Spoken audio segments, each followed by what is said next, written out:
So this next group of teams that I want to talk about are the New Orleans Pelicans, the Phoenix Suns, and the Denver Nuggets. I think those are the three. Like the Suns are sort of up and coming. Like they're still pretty young if you look at the ages of their team, right? Except for Chris Paul, guys like Mikal Bridges, Devin Booker, DeAndre Ayton, Cam Johnson. Those guys are all like 27 and under. The New Orleans Pelicans, Zion Williamson, Brandon Ingram, basically everyone other than CJ McCollum on that team, Trey Murphy, Herb Jones, etc. Super young.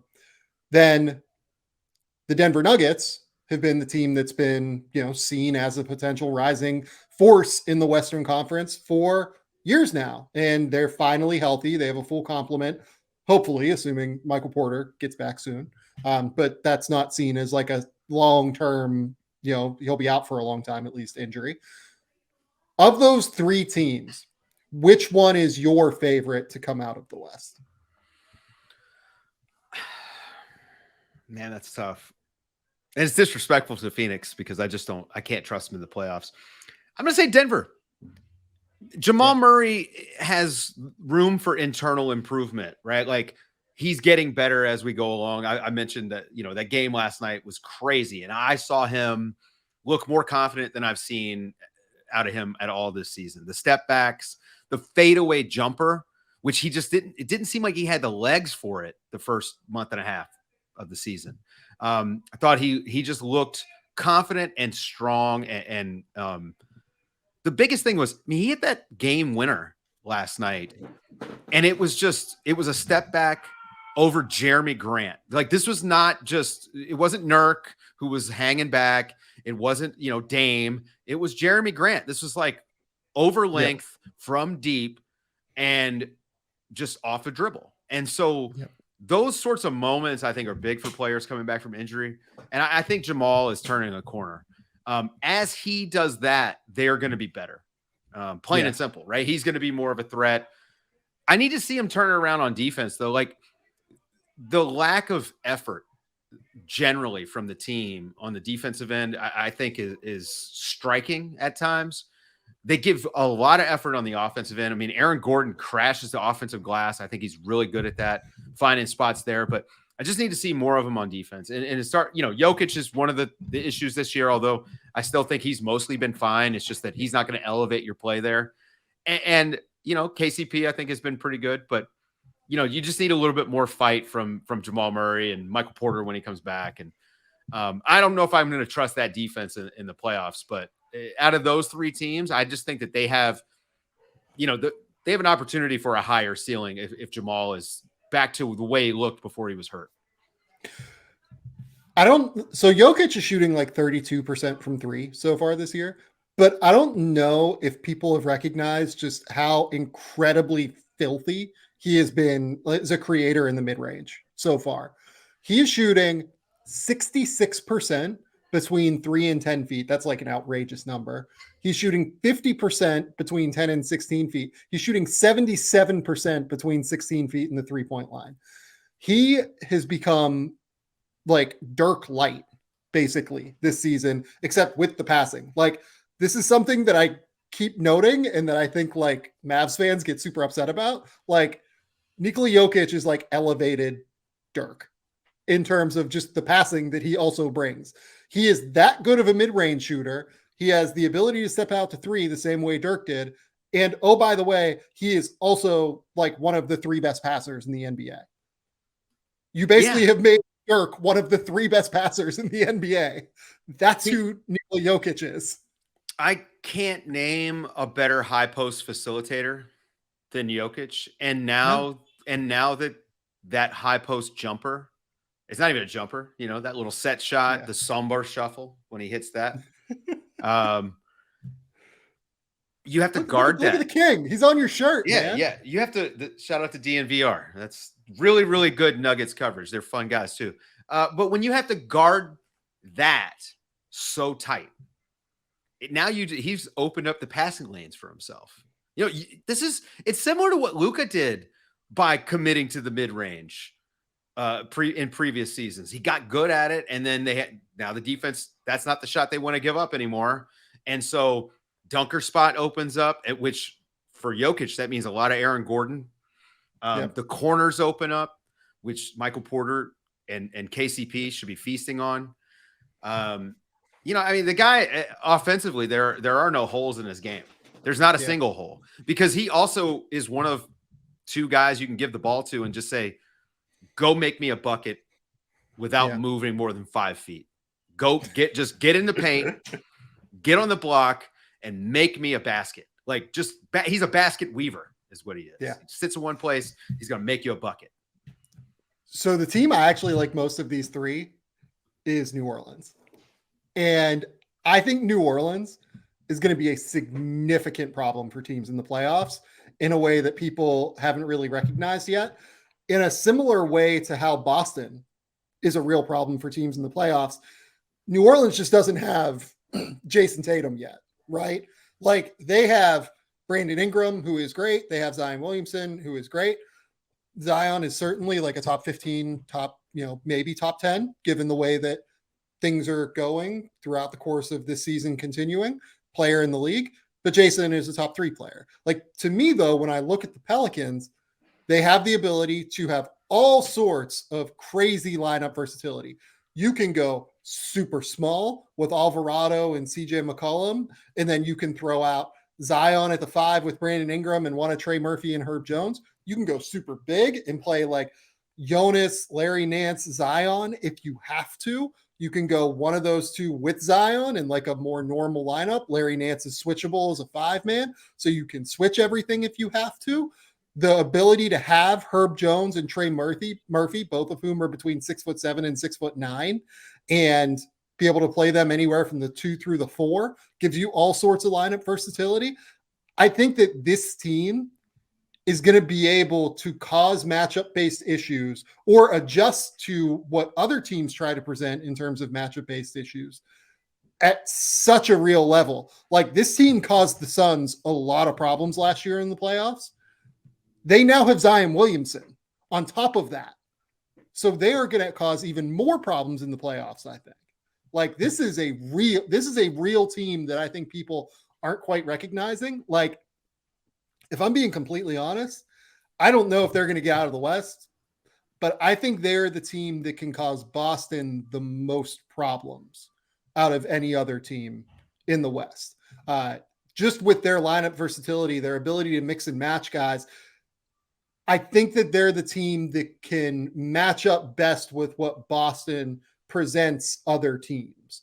And again, that's not to say they're the favorite to come out of the West. I think this is a bloodbath free-for-all, basically. But if they could be so lucky as to come out of the West and Boston is sitting there, they're the team that I think is most interesting in that matchup.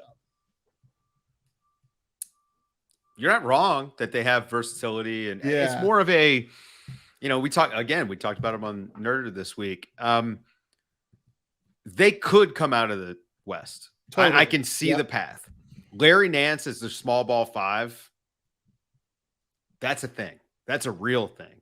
Defensively, he's great coming from the help side, which is exactly the way that they want to play. Offensively, the ball never gets stuck when he's out there. Him and Alvarado even have some good 2-man chemistry, which is very interesting. Is that game where Alvarado hit 8 of 11 threes. It was like some Draymond Steph Curry stuff with him and Alvarado, and I really liked that. But he's a player who he is a good fit with a lot of guys because he's selfless, he sets screens, he moves the ball and things. He opens up a lot for them. The Valanciunas thing may be a problem for them. There are teams that he will not be able to play against, obviously, but there are some non-obvious ones where he can't play. He can't play against Memphis. He just can't. No, not when Steven Adams is not out there. And they've been even when Steven Adams is out there. Steven Adams. Yeah, Steven Adams literally, he obliterates that matchup. And then, but unfortunately, he does too good of a job because when they bench Valanciunas, the Pelicans get better, especially against Memphis. So, and I think Valanciunas has been down a little bit this year anyway. But the Larry Nance, the sneaky important thing about Jonas is, though? This team doesn't have, and this is something that hopefully will change when Brandon Ingram comes back and they have CJ improves a shot maker. Like, I think CJ's actually been okay this year. It's just that the shooting hasn't fallen. Like he has a 3-to-1 assist turnover ratio. He's done a pretty good job running the show when he's been out there in like their share the ball kind of offense. It's more that the shot just hasn't fallen, and that'll happen for CJ. With Brandon Ingram out, it's been very important to have Jonas around and just throw him the ball on the block to be able to create something out of nothing. Mm-hmm. And I worry that they need that more than you would like. Having said that, the thing that's interesting about them is we just haven't seen Brandon Ingram and Zion play a ton together. Theoretically, it should be awesome and it should work. And it should be like, we have this incredible shot creator. We have another guy in Zion that can like just be a mismatch dynamic force. Like having two guys that can just be dynamic mismatch hunters and creators is what Boston has in Jaylen Brown and Jason Tatum, right? But I just want to see it. You know what I mean? On paper, it works great, and I'm 100% in. It's just I want to see it before like I say they're the favorite to come out of the West. Yeah. I mean, all these young teams, man. I mean, like, we can talk about Cleveland the same way, right? They're next for this conversation. Yeah. Yeah. Oh, perfect. Yeah. But I think that the prove it thing, and by the way, saying this about a young team, I don't mean it in the same disrespectful way I mean when I talk about the Phoenix Suns, right? Phoenix Suns need to prove it because now, okay, we've seen that in the regular season. You can produce and manufacture wins in the regular season. You're a really good regular season team. Phoenix, show me in the playoffs, right? They should be playing around and figuring things out for the playoffs. With the Pelicans, it's more, this is normal. It's experience, and you're going to grow. But I want to see it in the playoffs just to make sure it's sustainable. I believe in Willie Green as a coach, though. I think that they're going to be ready. I think they're getting to this, no matter where they are in the seeding, and I think they're going to be probably top 4, actually. They're definitely getting the second round, and a conference finals, if they made it there, would not be shocked. The thing with the Suns is I think they have proven it in the playoffs. Like they made the NBA finals 2 years ago, right? Okay. But they haven't proven it in the finals or in the playoffs with this iteration of Chris Paul. Chris Paul has been not great so far this year. And that is something that I think has flown under the radar. They've been really good in spite of the fact that Chris Paul has not been awesome. And in spite of the fact that DeAndre Ayton has taken a bit of a step back defensively, and they've done it in part because Devin Booker has been unbelievable and should be on everyone's, like on the top 5 of everyone's MVP list right now, I think. But I worry about what that looks like in the playoffs if teams can just collapse on Devin Booker constantly and Chris Paul can't present that second perimeter option in the way that they need it. Like, is Chris Paul kind of trying to take it a little bit easier in the regular season, knowing that he has like 1 or 2 big playoff pushes left? Or is he diminished in some way? That's the big question for me about Phoenix. If he's diminished, they're fucked. Like they are not deep enough to manage without Chris Paul being Chris Paul. If he isn't diminished, then they still have a real shot to come out of the West. And I think that we don't know the answer to that yet. I mean, he's not shooting the ball, right? Yeah. He's not shooting the ball well. And this is now like 2 seasons in a row where he's kind of taken a downturn, not just in attempts, but I mean, not just in percentage, but also in attempts. Right? That's the big number. Because shooters will let you know if they can shoot or not. Players let you know if they can play or not. Chris Paul not wanting to take over games at all, that's a bad sign. And you know, we can all do this thing that we always do. Oh, well, you know, he's saving himself for the playoffs. I don't know that. I know he's not very good right now. And they've looked better at times with Campaign out there. And Campaign is not half the player Chris Paul is under usual circumstances. But guys can turn up washed from one season to the next, sometimes from 1 month to the next.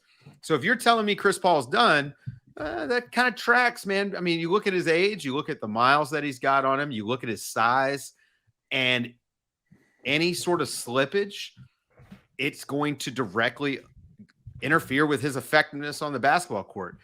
Yeah. Couple that with the fact that he's shooting like 25% from 3 on low volume now. Yeah. Yeah. I mean, I think he's washed.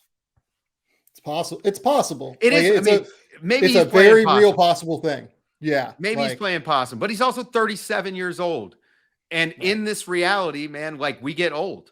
It's unfortunate, but we do age. And unless he's on some really good stuff that we don't know about, it shouldn't surprise anybody that a 37-year-old can't hang with these, 25 to 28-year-old super freak athletes that are all 6'7", especially when he's 5'10". So, I hope he's not washed, man. I would like to see a good Chris Paul run in the playoffs this year before it's all said and done. I think it's more fun if the Suns are pretty good. I want them to win a bunch of games and be good.